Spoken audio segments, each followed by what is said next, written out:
Hi dear friends, எல்லோரும் எப்படி இருக்கீங்க? நல்லா இருக்கீங்களா? நம்மளை அன்பாக அக்கறையாக சந்தோஷமாக பார்த்துக்கிட்டவங்க, குழந்த மாதிரி நம்மளை பார்த்துக்கிட்டவங்க ஏதோ ஒரு காரணத்தினால நம்மளை விட்டுட்டு பிரிஞ்சு போயிட்டாங்க. அவங்க கூட திரும்ப நம்ம சேர்ந்து வாழணும், அவங்க மறுபடியும் நம்மளை அன்பாக அக்கறையாக குழந்த மாதிரி நம்மளை சந்தோஷமாக பார்த்துக்கணும் அப்படின்னு நீங்கள் நினைக்கிறீங்களா? அப்படின்னு இந்த வீடியோ உங்களுக்கு தாங்க. இதை ஸ்கிப் பண்ணாமல் ஃபுல்லாக பாருங்கள். இதை விட ஒரு முக்கியமான விஷயம் கடைசியாக சொல்லியிருக்கேன். அதை நம்மளை பிரிஞ்சவங்களை சேர்க்கக்கூடிய ஒரு சக்தி வாய்ந்த ஒரு விஷயம் சொல்லியிருக்கேன், சரிங்களா? அதனால் ஸ்கிப் பண்ணாமல் ஃபுல்லாக பார்த்தா தான் நான் என்ன சொல்லியிருக்கேன்னு புரியும். பாருங்கள், ஓகேங்களா? இப்போ வீடியோக்குள்ளே போகலாமா? ஓகேங்களா? நம்மளை அன்பாக அக்கறையாக, அதாவது என்னென்னா ஒரு குழந்த மாதிரி காலையில் எழுந்திரிச்சுன்னு நம்ம எந்திரிக்க லேட்டானாலும் அவங்க எந்திரிச்சு நம்மளுக்கு டீ வச்சு கொடுத்து டீ எப்படி இருக்குது, நல்லா இருக்கான்னு சொல்லி கேட்டுட்டு, சப்போஸ் நம்மளுக்கு சமைக்க முடியல, என்ன சொல்லணும்னா நமக்கு லேட்டாக எழுந்திரிச்சிட்டோம் அப்படின்னா அதை அட்ஜஸ்ட் பண்ணிக்கிட்டு பரவாயில்லம்மா, லேட்டானா பரவாயில்ல, கொஞ்சம் சீக்கிரமாக ஏதாவது பண்ணி கொடு அப்படின்னு சொல்லிட்டு நம்மளை புரிஞ்சு நடந்துக்கிட்டவங்க. இப்போ என்னென்னா நம்மளால் ஏதாவது ஒரு வேலை செய்ய முடியலன்னா அந்த வேலையை அடுத்து குடும்பம் நான் செய்கிறேன்னா நீ கொஞ்சம் நேரம் உட்காரு அப்படின்னு சொல்லிட்டு அவங்க நம்மளோட வேலை பொறுப்புகளை அவங்க கொஞ்சம் எடுத்து செஞ்சவங்களா. இப்போ சப்போஸ் நம்மளை டயத்துக்கு நம்ம சாப்பிடாமல் இருக்கணும்னு தெரிஞ்சுக்கிட்டு அடிக்கடி கால் பண்ணி என்ன சாப்பிட்டியா, இவ்வளோ நேரம் என்ன பண்ணுற, சாப்பிடு, அதை சாப்பிடு, எதை சாப்பிடு அப்படின்னு சொல்லிட்டு அக்கறையாக ஒரு விசாரணை பண்ணுறவங்க.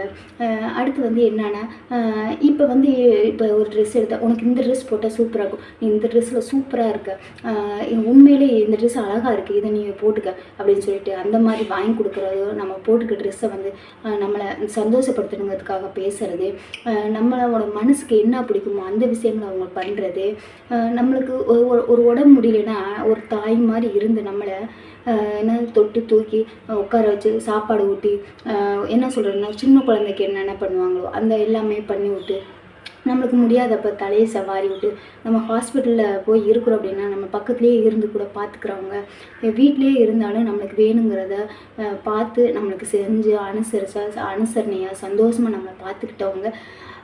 ஒரு சில காரணத்தினால ஏதோ ஒரு சின்ன பிரச்சனை, அதை நம்மளோட ஈகோனால் அது பெரிய பிரச்சனை உருவாயிடுச்சு, அது போயிடுச்சு. அதனால நம்மளோட வாழ்க்கையே என்ன அதாவது நம்ம வாழ்க்கையே மாறி போச்சு. அந்த மறுபடியும் போன வாழ்க்கையை நம்ம திரும்பி கொண்டு வரணும். நம்ம இழந்த எல்லா சந்தோஷத்தையுமே மறுபடியும் நம்ம கொண்டு வரணும் அப்படின்னா என்ன பண்ணணும் அப்படின்னா, நீங்கள் ஈகோ பிடிக்காதுங்க. ஈகோனா என்னென்னா, நீ பேசினா தான் நான் பேசுவேன், நீ பேசலைன்னா நான் பேச மாட்டேன் அப்படின்னு இருக்காங்க. அது ரொம்ப ரொம்ப தப்பு, சரிங்களா? எல்லாருமே நம்மக்கிட்ட அன்பாக இருக்க மாட்டாங்க, அக்கறையாக இருக்க மாட்டாங்க, உண்மையாக இருக்க மாட்டாங்க, சரிங்களா? அது ஒரு சிலர் மட்டும்தான். உலகத்தில் இருக்க எல்லாருமே அன்பு அக்கறையாக இருக்காங்க அப்படின்னு சொன்னால் நம்பவே முடியாது, சரிங்களா? அதில் 10ல் ஒரு 5 பேர் தான் அப்படி இருப்பாங்க, சரிங்களா?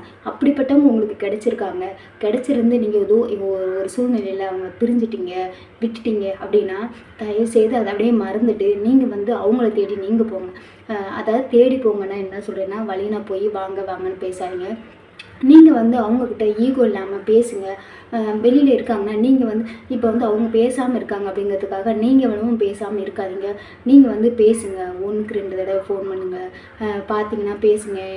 அதாவது கொஞ்சம் அக்கறையாக பரவாயில்ல. நம்ம என்னன்னா அவங்களுக்கு நம்ம அவங்கக்கிட்டலாம் ஈகோ பார்க்குறது, பிடிவாதம் மட்டும் இதெல்லாம் இருக்கக்கூடாது, சரிங்களா? நம்மளுக்கு அப்படிப்பட்டவங்க மறுபடியும் கிடைக்கணும்.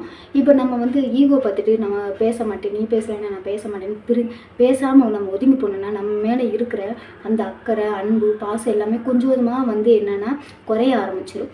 அது குறைய என்னன்னா நம்மளும் பேசாமல் இருக்கோம், அவங்களும் பேசாமல் இருக்காங்க அப்படின்னா கொஞ்சம் கொஞ்சமாக குறைய ஆரம்பிச்சிச்சுன்னா அப்படின்னா அவங்களோட அந்த அக்கறை பாசம்லாம் வேறு பக்கம் வேறு யாராவது அவங்க மேலே அக்கறை பாசம் இதெல்லாம் காட்டுறாங்க அப்படின்னா அந்த பக்கம் தெரிஞ்சிடும். அதனால அந்த வாய்ப்பை நம்ம கொடுக்காம இருக்கணும். அதுக்கு நம்ம என்னன்னா அவங்க பேசாமல் போனாங்கன்னா நீங்கள் போய் பேசுங்க. ஏன் நான் என்ன தப்பு பண்ணிட்டேன், ஆமாம் நான் தான் தப்பு பண்ணிட்டேன், மன்னிச்சிருங்க. உங்களே தப்பு பண்ணியிருந்தாலும் பரவாயில்ல, நான் தப்பு பண்ணிட்டேன், மன்னிச்சிருங்க, இனிமேல் நான் பண்ண மாட்டேன் அப்படின்னு சொல்லிட்டு சாரி கேளுங்க, சரிங்களா? அவங்கள எப்படிலாம் நீங்கள் என்ன சொல்கிறதுன்னா சமாதானப்படுத்த முடியுமோ அந்த மாதிரி சமாதானப்படுத்துங்க. நல்ல அன்பு அக்கறையாக பேசுங்க, சாப்பிட சொல்லுங்கள், அவங்களுக்கு பிடிச்சதை செஞ்சு சாப்பிடுங்கன்னு சொல்லுங்கள். அவங்க சாப்பிடலைனாலும் பரவாயில்ல, தூக்கி விட்டு ஊட்டியாக விடுங்க. ஏன்னா இது நம்மளுக்கு அன்பானவங்க இருக்கும்போது நம்மளுக்கு தெரியாதுங்க, இல்லாத அப்போ தான் அதோட வேல்யூ என்னங்கிறது புரியும். ஒரு தடவை போயிட்டாங்க அப்படின்னா அவ்வளோதான், அந்த வாழ்க்கையே முடிஞ்சு போயிடும்.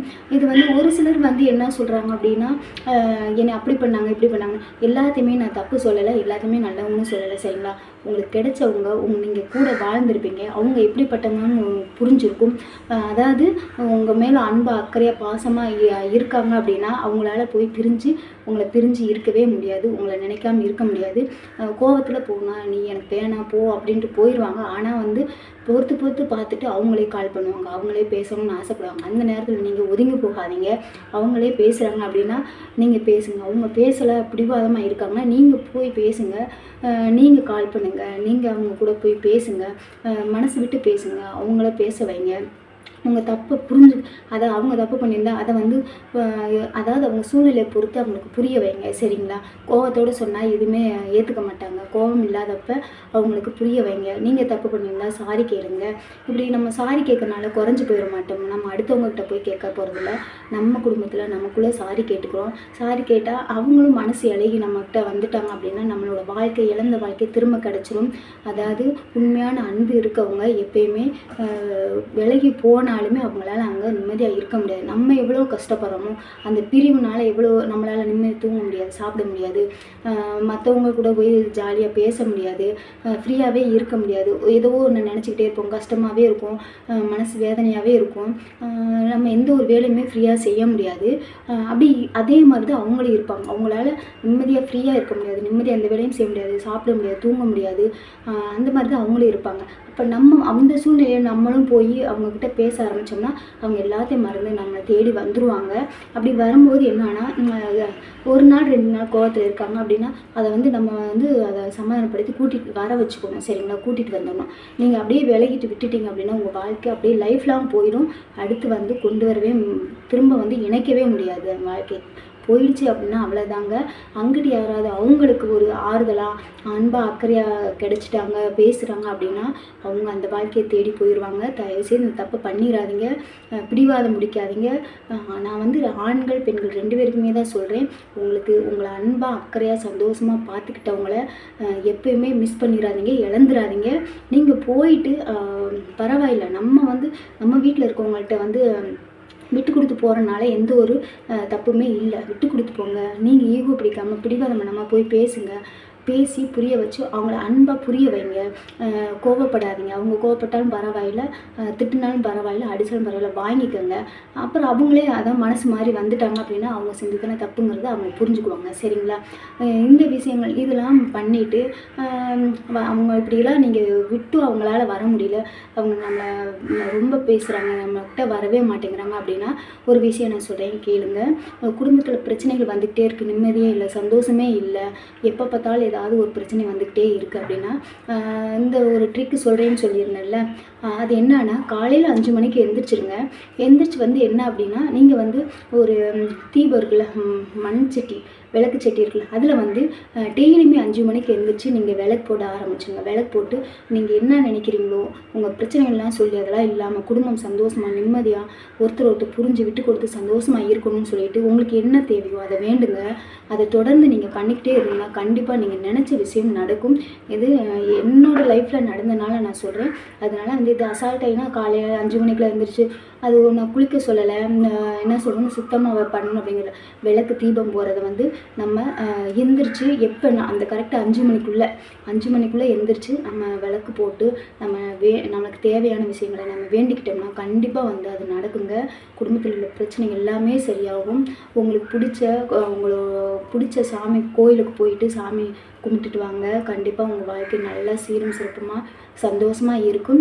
இது நான் என்னோடய அனுபவத்தில் நடந்த நிகழ்ச்சியை உங்களுக்கு சொல்கிறேன். அதனால் காலையில் எழுந்திரிச்சுனே விளக்கு போடுங்க. அது கண்டிப்பாக நல்லது மட்டும்தான் நடக்கும். நல்லதுக்காக போட்டால் நல்லதாக நடக்கும். உங்கள் குடும்பத்தில் எந்த ஒரு பிரச்சனையும் இல்லாமல் சந்தோஷமாக இருக்கலாம். ஓகேங்களா? இந்த வீடியோ உங்களுக்கு பிடிச்சிருந்தா லைக் பண்ணுங்கள், ஷேர் பண்ணுங்கள், கமெண்ட் பாக்ஸ் கமெண்ட் பண்ணுங்கள். சப்ஸ்கிரைப் பண்ணாமல் சப்ஸ்கிரைப் பண்ணிவிட்டு பெல் ஐக்கனை கிளிக் பண்ணிட்டு ஆன்லைனில் கிளிக் பண்ணுங்கள். ஓகேங்களா? டெய்லியுமே வீடியோஸ் போய் ஷார்ட்ஸ் போய் லைக் போட்டுட்ருக்கேன். எல்லாத்தையுமே பாருங்கள். ஓகே, பாய்.